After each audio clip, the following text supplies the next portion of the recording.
సాధారణంగా కేసులు, గోలలు, ఈ భార్యాభర్తల గొడవలు, ఫోక్సో కేసులు ఏదైతే కుటుంబ బాధితులు వచ్చి భార్యలు ఎవరైతే వచ్చి న్యాయం కోసం ఇక్కడ విజయవాడ పోలీస్ స్టేషన్ మహిళా పోలీస్ స్టేషన్‌లో ఫిర్యాదు చేస్తారో వారికి కేసుల వరకు వెళ్లకుండా సామరస్యంగా కుటుంబ విలువలు తెలిసేలాగా వారిని మళ్ళీ కలపడం జరుగుతుంది. అయితే కేసుల వరకు వెళ్లకుండా కూడా ఇక్కడ స్టాఫ్ కానివ్వండి, సిబ్బంది వాటిని ముందుగానే మాటలతో మార్చే విధానానికే ఎక్కువ ప్రోత్సహిస్తున్నారు. అయితే చాలా కేసులు అయిన వాటిని కూడా ఎండ్ కార్డ్ వాళ్ళు హ్యాపీగా కలిసి ఉండేలాగానే వీళ్ళు ఎక్కువ ప్రోత్సహించడం కూడా జరుగుతుంది. అయితే ఏదైతే ఫోక్సో కేసులు ఉన్నాయో వారికి నిందితులకి ఎలాంటి ఇది లేకుండా కఠినంగా వారిని ఎట్లాంటి ఎక్స్క్యూజ్ లేకుండా కూడా కఠిన చర్యలు తీసుకునే దగ్గర కూడా తీసుకోవడం జరుగుతుంది. అయితే ఈ నేపథ్యంలో ఇక్కడ దైవ ప్రసాద్ గారితో మాట్లాడదాం. సార్ చెప్పండి, అసలు ఫోక్సో వస్తే మీ దగ్గరికి ఎలా యాక్షన్ తీసుకుంటారు? తప్పకుండా అండి. 18 ఏళ్ళ లోపల ఉన్నటువంటి ఏ బాలికల మీద అయినా ఒకరోజు బిడ్డ నుండి 18 ఏళ్ళ వరకు ఉన్నటువంటి ప్రతి బాలిక మీద జరిగే ఏ నేరమైనా కానీ పోక్సో చట్ట కింద వస్తుంది. దానికి కౌన్సిలింగ్ అనేటివి ఉండవు. ఖచ్చితంగా వస్తానే ఎఫ్ఐఆర్ చేయడము, ఎఫ్ఐఆర్ దర్యాప్తు చేయడము, ఖచ్చితంగా కఠినమైనటువంటి పరిస్థితుల్లో సాక్ష్యాలు సేకరించడము, కేసును చాలా దృఢంగా బిల్డప్ చేయడము, సాక్ష్యాలను చాలా పకడ్బందీగా సేకరించడము, సాక్ష్యాలను రికార్డ్ చేయడము, తర్వాత ఛార్జ్షీట్ వేయడము, అరెస్టు చేయడము, ఛార్జ్షీట్ వేయడము, శిక్షలు తప్పించడము. ఇది పోక్సో చట్టంలో చాలా స్పీడ్గా జరుగుతుంది. స్పెషల్ కోర్టులు ఉంటాయి, స్పెషల్ పీపీలు ఉంటారు. ఆ విధంగా ఉన్నందుకే ఈ గత 6 నెలల్లో మా ఎన్టీఆర్ కమిషనరేట్లో దాదాపు 10 మందికి పైన పోక్సో ముద్దాయిలకి, పోక్సో నేరస్తులకి 10 సంవత్సరాల నుంచి లైఫ్ శిక్షలు పడినాయి. సార్, అయితే నిందితుడికి శిక్ష పడే లోపు ఆ బాధితురాలకి ఫోక్సో కేసులో మీరు కల్పించే రక్షణ ఏంటి? తప్పకుండా అండి.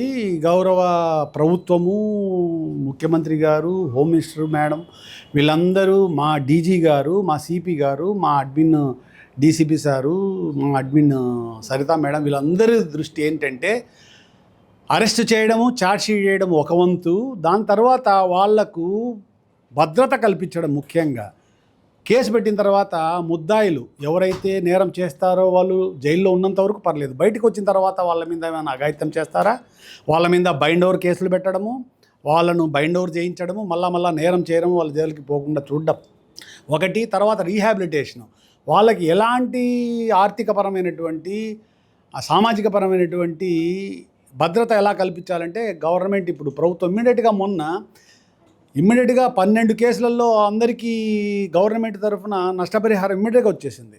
వాళ్లకు భద్రత కూడా కల్పిస్తున్నాము. మానిటరింగ్ ఉంటుంది. మా సిఐ గారు, మా ఎస్ఐలు వాళ్ళతో ఎప్పుడు నిరంతరం టచ్లో ఉంటారు.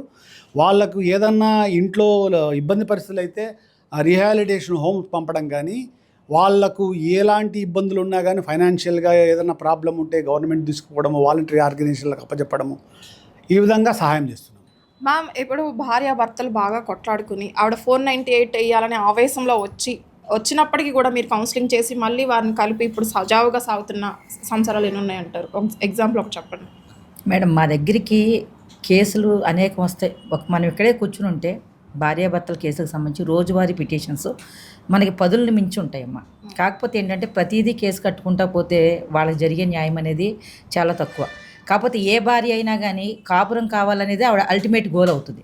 అలాంటి సందర్భంలో కేసు పెట్టడం వల్ల వాళ్ళ మనోభావాలు దెబ్బతిని ఇంకా వాళ్ళ మధ్య వైరుధ్యాలు పెరగటమే తప్ప కేసు వల్ల అయితే ఉపయోగం లేదు. నిజంగా వాడు దుర్మార్గుడు అయితే కేసే కడతాం, కానీ మాట్లాడితే కాపురం నిలబడద్దు అనుకున్న సందర్భాల్లో ఆవిడ కోరిక మేరకు ఆవిడ కాదు కేసే అంటే కేసే, కాదండి నాకు కాపురం కావాలి అన్న సందర్భంలో ఒకసారి కాకపోతే 2 సార్లు, 2 సార్లు కాకపోతే 10 సార్లు, ఎన్నిసార్లు అన్నా మాట్లాడి కాపురం నిలబెట్టడానికే ప్రయత్నం చేస్తాము. వాడు అత్యంత దుర్మార్గుడు అయితే మినహా మా దగ్గర అలాంటి కేసులు చాలా ఎక్కువ ఉన్నాయి. కాబట్టి మా క్రైమ్ రేట్ కూడా భార్యాభర్తలకు సంబంధించిన విషయాల్లో క్రైమ్ రేట్ చాలా తగ్గిందండి మా దగ్గర. మ్యామ్, అనుకోకుండా 498 వేసేసి కలవాలన్నా సరే వాళ్ళ ఈగోస్ వల్ల కలవలేకపోవడం, ఈవిడ కలవాలని ఉంటుంది బట్ 498 ఆవేశంలో వేసేసి ఉంటుంది. అలాంటివి ఏమైనా ఉన్నాయా ఇప్పుడు? కొంచెం 498 వేసిన తర్వాత కూడా దేవుడి దయ వల్ల మన భారతదేశంలో ఏదైతే లోక్ అదాలత్ కేసులు ఉన్నాయో ఆ సందర్భాల్లో మళ్ళొకసారి భార్యాభర్తలను పిలిచి మనం కౌన్సిలింగ్ చేయడానికి అవకాశాలు ఉన్నాయి. అంటే ఏంటి, సబ్జుడిస్ పరిధిలోకి వెళ్ళిన తర్వాత కూడా మనం మళ్ళీ భార్యాభర్తలను పిలిచి మనం కౌన్సిలింగ్ చేయడానికి అవకాశం ఉంది, సందర్భం ఉంది. కాబట్టి అలాంటి సందర్భాల్లో మళ్ళీ వాళ్ళని పిలవటం, మళ్ళీ కూర్చోబెట్టడం, వాళ్ళకి ఏవైతే మనోభావాల విషయాల్లో తేడాలు ఉన్నాయో ఆ విషయంలో మనం న్యూట్రల్. పోలీస్ అనేవాళ్ళు ఎప్పుడు న్యూట్రల్, ఎవరిని భుజాన్ని వేసుకోం.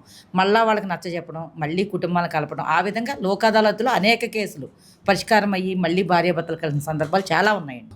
అంటే ధనవంతులకే చాలా, అంటే అందరూ ఎక్కువ మందిలో ఉన్నటువంటి అభిప్రాయం, ధనవంతులకే పోలీస్ స్టేషన్లో కానీ న్యాయస్థానాల్లో కానీ న్యాయం జరుగుతుంది, బీదవారికి ఏం జరగదు. ఫర్ ఎగ్జాంపుల్, ఒక అమ్మ ఉంది, నాన్న కొద్ది కారణాల వల్ల ఆమె వాళ్ళతో లేరు, ఫైనాన్షియల్గా కూడా కష్టమైన పరిస్థితే. పెళ్ళైన తర్వాత భర్త, అత్తమామలు, ఒక బాబు పుట్టిన తర్వాత 2 ఏళ్ల బాబును వాళ్ళ వద్దే ఉంచుకొని, ఈ అమ్మాయి ఫైనాన్షియల్గా సపోర్ట్ లేదు, ఆ అమ్మాయి అధిక కట్నం తేలేదు, డబ్బులు ఇవ్వలేదు అనే ఒక ఉద్దేశం లోపల పెట్టుకొని ఆ అమ్మాయిని ఏదో విధంగా వదిలించుకొని మళ్ళీ అబ్బాయికి 2 పెళ్లి చేయాలనే ఉద్దేశంతో వారసుడైనటువంటి మనమన్నో పిల్లోని దగ్గర పెట్టుకొని ఆ అమ్మాయిని తరిమేసినారు.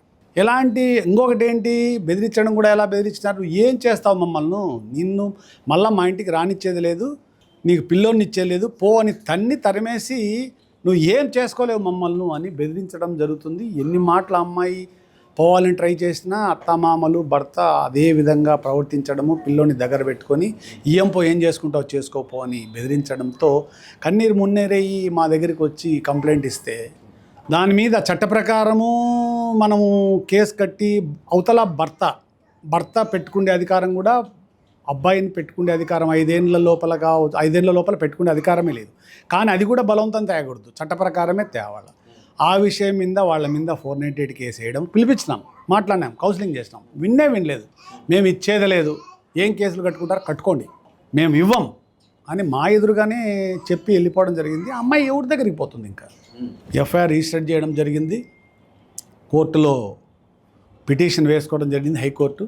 నేనే స్వయంగా నా జీపులోనే వెళ్ళి వాళ్ళు ఎక్కడో పిల్లోని దాచిపెడితే మేమే వెతికి చాలా ప్రతికూలమైన పరిస్థితుల్లో అడ్డగించి మమ్మల్ని ఇబ్బంది పెట్టి రకరకాలుగా ఇబ్బందులు పెట్టినా ఆ అమ్మాయితో వెళ్ళి హైకోర్టు ఉత్తర్వుల మేరకు దాచిపెట్టినటువంటి అబ్బాయిని తెచ్చి కోర్టు ద్వారా మేము ఆ అమ్మాయికి అప్పచెప్పినాం. భార్యాభర్తలు వచ్చినప్పుడు ఆడపిల్ల మ్యాక్సిమం భర్తతో కాపురమే కోరుకునే సందర్భాలు ఉంటాయి.